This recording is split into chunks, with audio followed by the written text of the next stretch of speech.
In the 1985 movie Cocoon, a group of senior citizens discovered that a swimming pool in their neighborhood had the power to inject new strength, energy, and youth into their bodies. But it turned out that this power had originated from another planet. However, you don't really need alien technology to reap the benefits from your neighborhood pool. Regular swimming offers great health benefits, including improved flexibility, muscle tone, strength, weight control, and a healthier heart. But what if you're required to swim, dance, and do gymnastics all at the same time while holding your breath?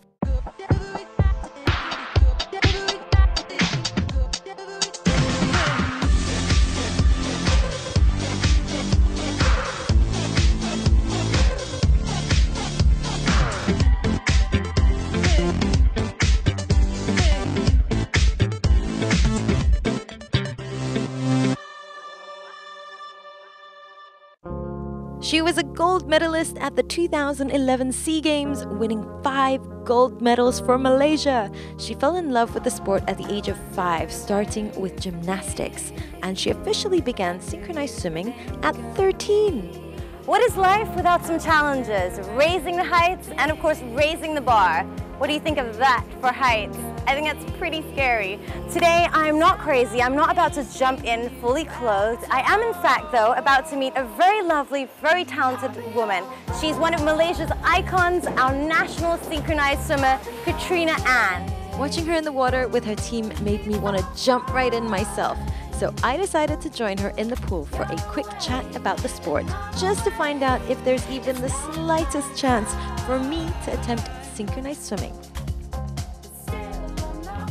I know that you are a national synchronized swimmer.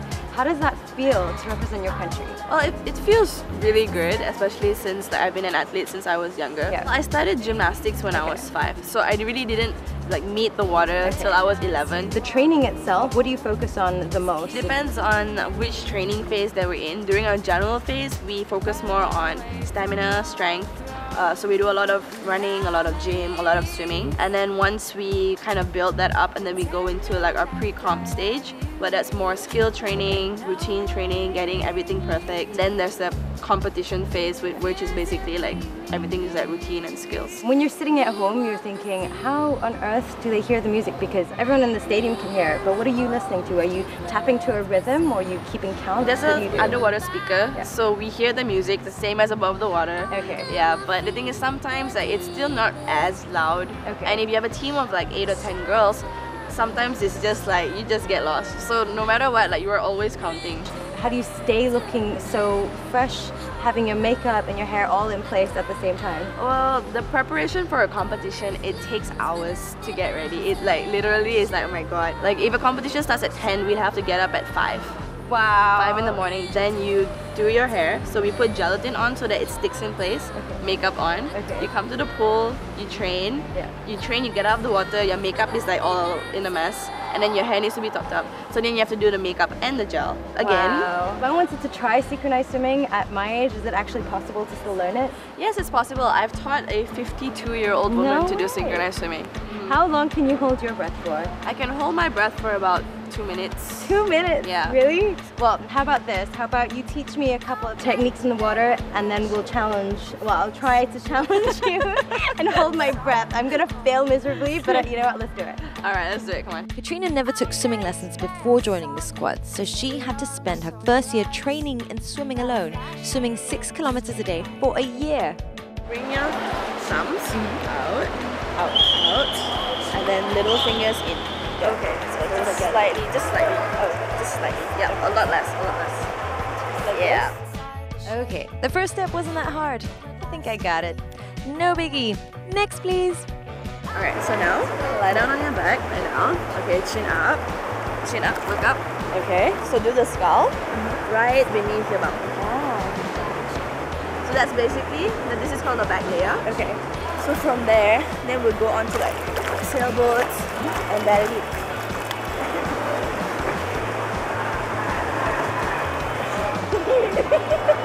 That's really tough. Ha, now she's laughing at me. Oh well, I didn't expect to master the sport at my first try anyways. Nobody should. That's why she's the athlete in this equation. I don't think I'm even close to looking like a ballerina in the water. Tell me, be honest. Since Katrina is so persistent in helping me, I should try for her sake. It's a really difficult sport for a regular swimmer like myself, but honestly, I have learned so much today. Synchronized swimmers tend to keep their eyes on the prize, literally, even underwater. Yep, you heard me. They would often stay wide-eyed to navigate the subsurface elements of the water and perfect their routine. I gotta say, I have mad respect for Katrina.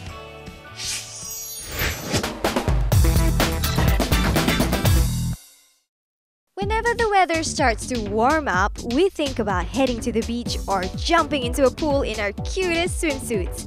But you don't have to reserve your swimwear just for that. Take your swimsuit from the beach to the street. The easiest way to incorporate your swimsuit into a daily look is through layering. If you're going for a casual chic look, layer a pin-up style one piece under a black blazer. Bring your outfit to the next level with a pair of faux leather shorts and finish it off with black pumps and a statement necklace. A pin-up style swimsuit accentuates your womanly curves in a modest way while maintaining the flirtatious flair in your outfit. This look is perfect for a summer night out. Wearing a one-piece under a pair of high-waisted shorts works best as it gives your outfit a polished and retro vibe. Add a skinny belt and a pair of casual sneakers and your entire outfit will come together naturally. Dressing like this, no one will be able to tell that you're actually wearing a swimsuit underneath. So for those of you who seldom hit the beach or pool and don't want your pretty swimsuits going to waste, start experimenting with them in your daily outfits. And most importantly, don't forget to stay hydrated and wear sun protection in this heat. I met up with Katrina after one of her early morning training sessions for an eye-opening trip to the underwater world indoors. From exotic tropical waters to steamy rainforests, we are about to go on a discovery right here at Aquaria KLCC. So guys, Katrina and I are actually going through a 90-meter tunnel right now, and just look around you, it is so surreal. This giant oceanarium hosts over 5,000 different kinds of aquatic and land-bound creatures, and we can't wait to check it out. Aquaria KLCC launched the Save Our Fins conservation project aimed at creating awareness about the inhumane act of shark finning in hopes that it will stop. The objective of this campaign is to educate the community on the importance of maintaining a balanced marine ecology system that involves sharks. So tell me a little bit more about yourself. I mean, for the most part, you spend most of your time swimming. What is Katrina Ann like outside of the swimming pool? Well, I'm a bookworm. A bookworm? Yeah, so I'm usually like with some sort of book. Right now I'm just kind of like finishing the Divergent series. Okay. Yeah, so that was kind of interesting. It's like dystopian like society. Okay. Yeah. Basically, we don't really have that much time off. Yeah. So what we do is like if we do have free time, we spend it like with family or catching up with friends or like, you know, that sort of thing. Catching a movie, Catching a movie, yeah. Movies are very big in my family. Talking about your younger years, because you started at a very young age when you were 5. You started gymnastics, right? Gymnastics. The Katrina Ann today, what advice would you give yourself if you could? The advice I would give was probably like don't worry so much about your body image. Because I had like a lot of problems like with my body image when I was younger. What do you mean? Because as a like competitive swimmer, of course, like your upper body is gonna be larger than than your feet. I mean, like when I was strong shoulders. So it's like when I was a gymnast, I wasn't as broad-shouldered as I am now. So that really happened like due to swimming. Right. But I mean, it's not really much that you can do. And it just means that you have to find clothes that are better suited for you. I mean, like everyone has their own body type. One last question. Do you like scuba diving? Yes, I do like scuba diving. We can't necessarily go scuba diving per se, but I do have a surprise for you in store. Are you ready? Yeah, I'm ready. All right, I'm let's do excited. it. Let's do it. Cool. The 90-meter underwater tunnel wasn't enough for me, so we are going for the cage rage. So you'll be diving around about 45 minutes. Real life gonna enter the cage rage. Hold on to the stairs for a while and try to breathe in using only the regulator. So just enjoy that. It should be a very totally and safe dive. I'm excited to be underwater, getting up close and personal with all these fascinating sea creatures. But that little voice in me is happy to know that we'll be safe behind bars. You don't even need a diving license to do this. Perfect for me. And don't worry, the wonderful people here guarantee minimal, if not zero danger to your life. So let's just sit back, relax, and enjoy this underwater experience. So, as you can see right now, we are in Putrajaya Lake, and if you're wondering what we're doing here, well, today we are going to try our hand at what used to be known back in the day as scarfing, which is a combination of water skiing, snowboarding, and surfing. So, this you've never done before, right? No, I've never done this before. She says this, but then she's probably going to do some somersaults or something crazy like that. So if you haven't guessed what it is, yes, we are going wakeboarding. So let's our fingers crossed, wish us luck, and hopefully we don't do too many face plants. Katrina and I have zero knowledge about wakeboarding, so we're very lucky to meet little Miss Aliyah Young. Don't be fooled by her tiny exterior. Believe it or not, she is a water skiing and wakeboarding genius. You need to put 50% pressure on both of the feet. The line must be always like tight, not slaggy like that, because if it goes slaggy, and then the pole will pull you back. But is it better for us to lean forwards or backwards? Which is the less painful way to like splash into the water? Both of them are painful. Oh, they are painful. Okay. Okay. Thanks for the reassurance, and I hope you'll be rooting for us. She's just gonna be laughing at us. Who needs a beach when you can do extreme sports right here in the middle of the city? Since I brought Katrina here, I shall push away my fears and volunteer to go first. Two hands. Okay, bend your knees. Nice and easy. Okay, here I go. Man, this is harder than it looks. And this is just the practice round. Oh, relax. But you know what they say, practice makes perfect. All right, focus, Nadia. Focus. I can do it. Come on. There goes the head. Okay? Quite a long time to learn again. Go one hand, go that way. Okay, they distracted me. That doesn't count, all right? Okay, you ready for a long walk? Try. Come forward. Let the ball down. Oh my gosh. This is it. This is the real deal. Yes. I can safely say that I have gone wakeboarding, and I didn't fall on my face for a good 2 minutes. Achievement unlocked.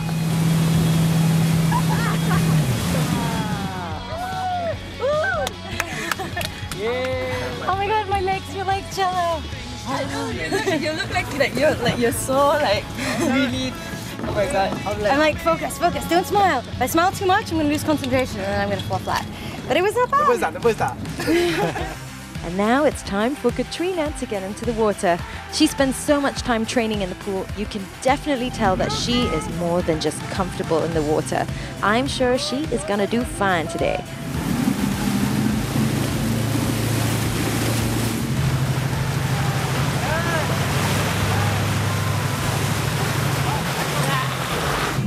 There she goes on the actual rope. Always remember to never pull on the rope. Just hold on to the rope with straight arms and let the boat pull you. And most importantly, take your time, stay calm, and remember that mistakes are totally fine. Just keep practicing and have fun.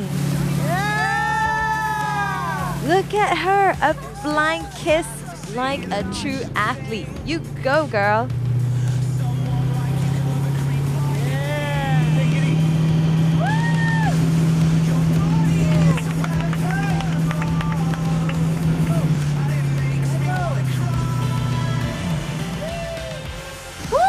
That was absolutely incredible. What did you think of that?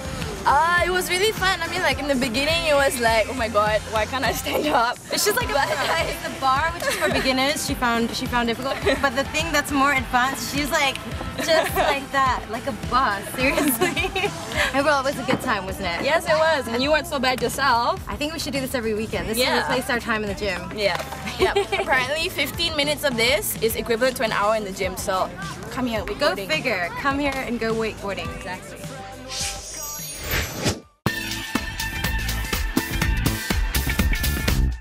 Sometimes the universe may just be against you. You've got a hot date night out, but a ton of stuff to finish up at work. which means you're not gonna have time to go home and doll yourself up.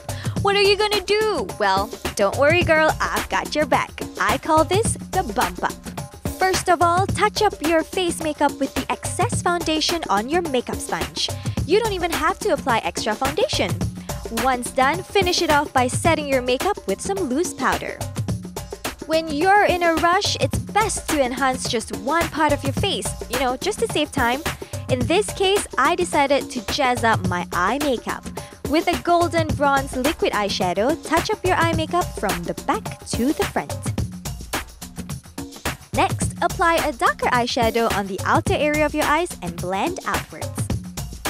After that, blend your crease with a lighter eyeshadow to soften the harsh lines. Now, take a black pencil eyeliner and draw along your lower lash line and inner rim to darken the eye makeup. Then, smudge some black eyeshadow with a small brush on the outer half of your top lash line and the eyeliner on the bottom to smoke out your eye makeup even more. Soften the color on your bottom lash line with an eyeshadow that is one shade lighter and highlight around your tear duct area with a shimmery eyeshadow. To finish off the eyes, coat your lashes with some mascara. Though you may be focusing on your eyes, don't forget the lips. Touch up your lips with some lip gloss. And your day to night look is complete. There you go. No rush and no fuss. You're all set for your hot date night in no time. Go get 'em, girl. After all the action, I still have a lot of questions in my mind about Katrina. So I waited for her to finish one of her training sessions and met her over a nice cup of hot coffee.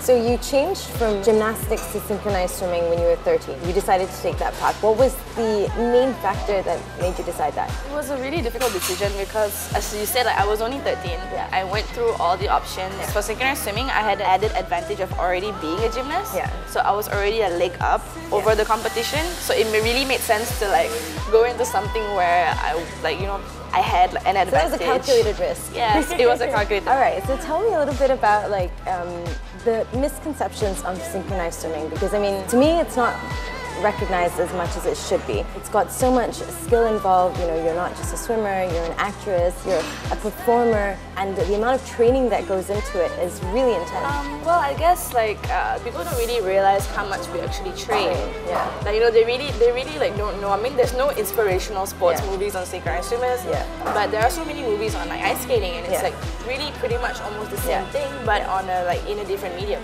What are some of the major injuries that you have had that you had to jump back from? I've been a synchronized swimmer for about 10 years, and I didn't really have any major injuries until about a few years ago. I had a ligament tear because of overuse. Okay. We use a lot of our wrist during synchronized swimming. So I did a minor surgery for that and rested for about half a year. I was really worried that I wouldn't be the same after the surgery. So I was really contemplating whether to do the surgery or not. But I really needed to do the surgery in order to get better. Yeah. So I decided to do it, and when I went back into the water, I won the gold medal for the Malaysian Games. Wow. Yeah, so that was Talk nice. about an inspiration. I wouldn't say that I was really super confident because you're not really at your best. Just went with it, I guess. So what did it feel like to win your first ever gold medal? My first gold medal was, I think, at the national age group, because I jumped from 35th placing to 1 in a year. How did that happen? Did you see that coming? No, because I joined the national team, but I was kind of worked really hard, and the coach really spent a lot of time on me. So my coach at the time, she really believed that I could do a lot better. She really spent a lot of effort on helping me with my solo and getting me to be where I needed to be. So I really improved under her. Then when I won the gold, I'm like, oh my god, this is really nice. And if you weren't doing this, what else could you imagine yourself doing? And maybe I would probably be doing English lit. English lit? Yeah, because I've always really wanted to write a book. Yeah, so maybe one day after I'm done. Awesome. And what kind of message would you have for all the girls out there? If you really want to do something, don't let other people stop you from doing it. It's really what you want to do. Everything in life is really your decision. You can't really make something come out of nothing. and you won't really get very far if people push you to do something That you don't want to do. that you don't want to do in the first place. So really mind over matter and just believe in yourself. Athletes are just like any one of us, regular people with talents, hopes, and dreams. But what makes them stand out from the rest is the fact that they would sacrifice blood, sweat, tears without thinking twice to achieve their wildest dreams. They never take their talents for granted, and they would do just about anything to develop their skills, train for hours on end with incomparable discipline in the name of passion and sports. And this is what we should take home from people like Katrina, a young and passionate athlete who will never stop pushing herself to reach her ultimate goal. And I have to say, I can't wait to see her reach that goal, to represent Malaysia in the Olympics. That's right, you go girl, you know we've got your back. Next week on G-Thang Year 2. Amanda, where are we and what are we doing here? And you see those metal ring bolts in the wall? Those are the points you need to follow up. There we go.